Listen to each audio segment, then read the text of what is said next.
Hey guys, so Margate Primary School Grade 5, the polar bears, have asked, what is the main cause of climate change? Where does it come? Where do most of the pollution come from? Which country and what is the source of the pollution? Well, it's greenhouse gases, right? And these come from things like coal, oil, and gas. So, petrol in our cars, that's from oil. So, petrol is a big source of greenhouse gas.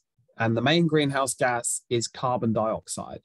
Okay, so lots of things emit carbon dioxide into the atmosphere. And I'm just going to share screen and show you how much we've put into the atmosphere since 1800. So on the left here, that's 1800.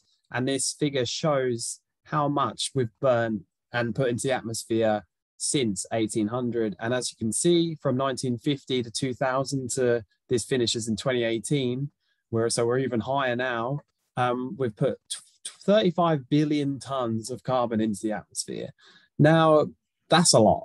Okay, so that's trillions of trees worth of carbon, which in the atmosphere, and that should be locked underground as coal. But whose fault is it? Who's responsible for burning these fossil fuels? Well, basically, this diagram shows, but on full screen.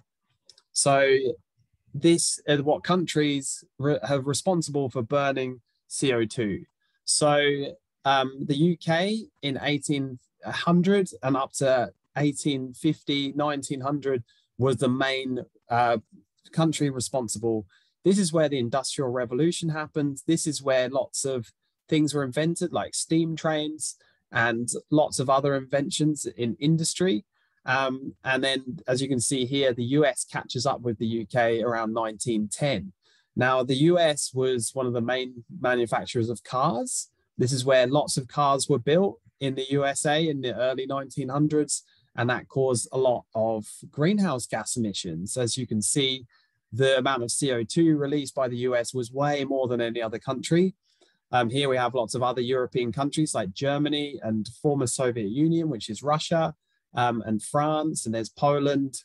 But mainly the US. So up until around, this is 1980 now, we can see China, as China develops, they're beginning to put more carbon into the atmosphere, as a Japan. And at the bottom there, you can see India.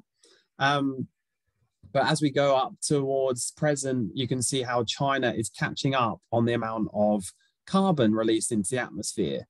So over the next few years, China will catch up to the US, most likely, as it develops. But hopefully we can start to get to grips with this problem and about how our countries release a lot of carbon when they develop. So hopefully going forward, we can stop this reliance on carbon-based like fossil fuels for development. So yeah, they're the countries that are responsible. And let's hope it doesn't get any worse. All right, thanks for the question. Bye.